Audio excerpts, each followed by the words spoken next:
What's up, YouTube? Brett Hoover from Rants here. Alright, so this is something that I've actually been thinking about for years. I know a lot of y'all probably thought about it as well.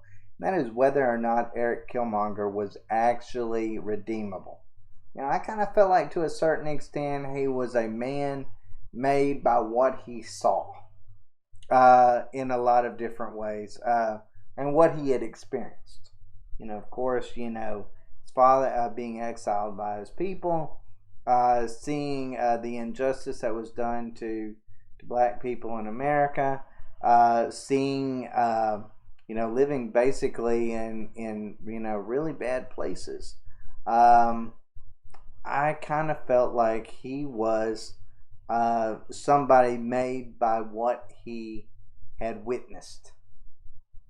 But the Screen Rant article actually made a really valid point that maybe at the end of the day, Eric Killmonger would have turned out to be Eric Killmonger, the villain, no matter what he did. And that's what I think is kind of interesting about this Screen Rant article, because it actually, what if kind of explained that, hey, you know what? He was going to be a villain no matter what. He was destined to go down that road. He had a certain mindset that was always going to lead him in the direction of wanting power. Now, power is a very interesting thing when it comes to, whether it be Marvel or DC heroes, villains, whatever, because you can see how there's some superheroes even that, given enough power and ability, that because of their personal beliefs, could probably do some really wicked things, and we've seen that in the past, with Injustice games, even on the Justice League series, where they had this one episode where an alternate version of Superman and Batman actually, changed the world to make it a safer place. But in so left people in bondage. So it's not like that hasn't necessarily been explored. That's what I thought was so interesting about this What If episode, because I felt like it really gave us an answer to that question that a lot of us have had for years after seeing him in Black Panther, which I'll say it outright, Eric Killmonger was the best villain we saw in Marvel. Better than Thanos, simply because he had, when you left the theater from seeing Black Panther, you didn't challenge his concepts. You understood where he was coming from. You understood it from a personal level of where Eric Killmonger, what he was talking about. You might, of course, he went about it in the wrong way, but you could say, you know what, his arguments are valid in a lot of different ways. Like especially, when it comes to how he felt towards T'Challa in Wakanda, because he was seeing suffering around him in the outside world, and then he looked and he saw Wakanda as this perfect utopia, and he's like, why didn't y'all share the technology with the rest of the black community, or even the world to a certain extent? And they all kind of hoarded it for themselves. That actually was a valid point in a lot of different ways.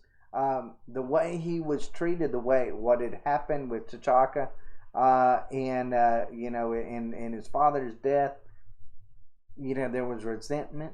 There was, and rightfully so, there was a resentment. You could understand it from a personal level. I feel like when it come to Thanos, it sounded good at first, his level of thinking, but then when you left out of the theaters, I know a lot of us kind of thought about it and was like, wait, so his planet starved because of that. So now he's, because of overpopulation. So now he's going to go destroy other planets that don't have that problem, or the people on them, half the population on it, because of what happened on his planet. That doesn't make any sense. That literally just does not make any sense. That seems like a really stupid plan.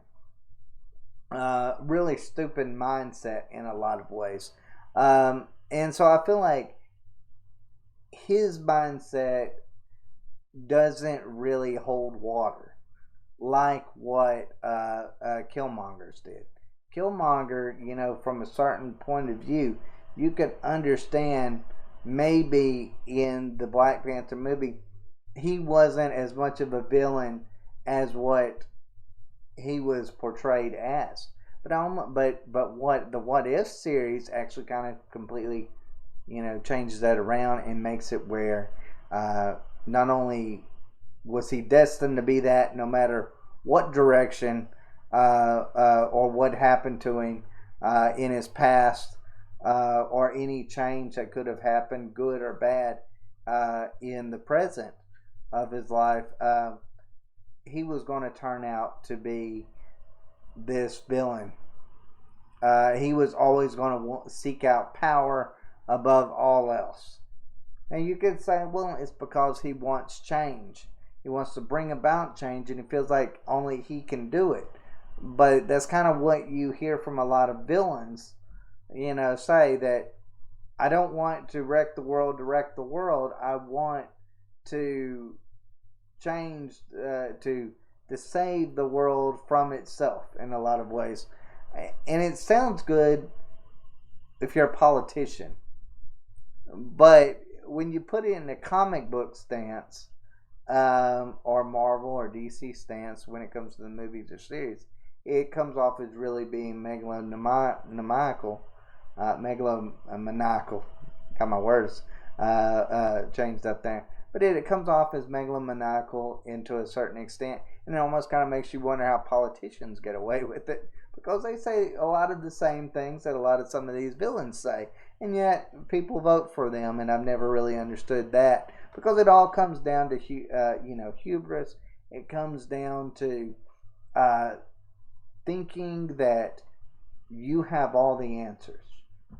That's really what it comes down to for a lot of, like I said, politicians, but that's what it comes down to a lot of these really layered villains as well. Now, I'm not talking about the ones that just want to burn down the world.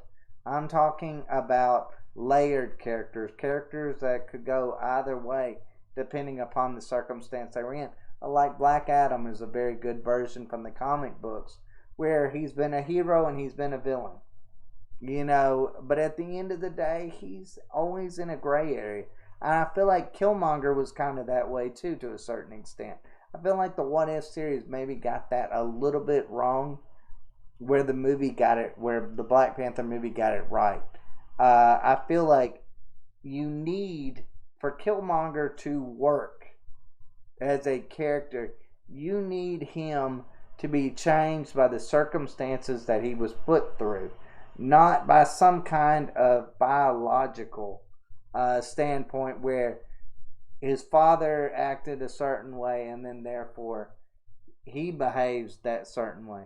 I feel like you need for Killmonger to be an interesting villain, or anti-hero.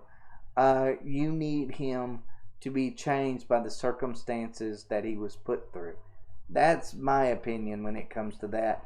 I don't know if I say I don't know, but that's the way I actually feel in a lot of ways. I feel like Killmonger needs that to be a layered character, where that we actually can feel for him and be saddened by his death in a lot of ways. I kind of felt like, after Chadwick Boseman's death, it would have been really cool if they would have brought Killmonger back, gave him some kind of redemption arc, and made him Black Panther in Black Panther 2. I would have been completely and totally for that. I wish that was the direction that they would have gone. because I feel like he died off way too soon. And I don't know if that movie would have been half as good without him in it. I really don't. If you'd have put any other villain in there, I don't think it would have been half as good. And I think we'll probably see that in the next Black Widow movie. Of maybe seeing that it's probably not as good as its predecessors simply because of who they've got as a villain. It's one thing that's really plagued Marvel throughout the cinematic universe is they've had some really forgettable villains. Villains that, they're not A-list villains by any stretch of the imagination. They're weak, and they're like ones that you put on like a filler episode of like a series for, I don't know, the Avengers. That's what you do. With it, there's never been one of these A-list villains other than Thanos that really just have come in there and really gave them a run for their money. I feel like Killmonger is a notable villain from the comics that they were able to really display on the big screen in a really great way. But I feel like the what if. But as far as when it comes to the what if series, though, I feel like maybe they got it wrong by going in that direction because it kind of left that door closed where it should be. It was more fun to ponder. Like I said, I feel like for Killmonger to be an interesting villain, he needs to have that layered dimension to him of where he's a product of circumstance, not necessarily biological factors. Like he's just not evil for evil's sake. Those kind of things. I feel like that would have been a better route to have taken, but it was still a really interesting episode of the What If series. You know what? I'm looking forward to future episodes. I thought they did really good when it come to the Doctor Strange one too. But that was an awesome one, and even the zombie one, that was cool too. But anyways, guys, let me know down below what y'all think. Do you feel like the What If series kind of lessened the character of Killmonger? Do you feel like it added to his character? Do you like that it's more closed door, where that he was going to be a villain no matter what the circumstances was? Or do you feel like they should have maybe made him a product of circumstance? Let me know in the comments down below. As always, guys, thanks for watching. Y'all take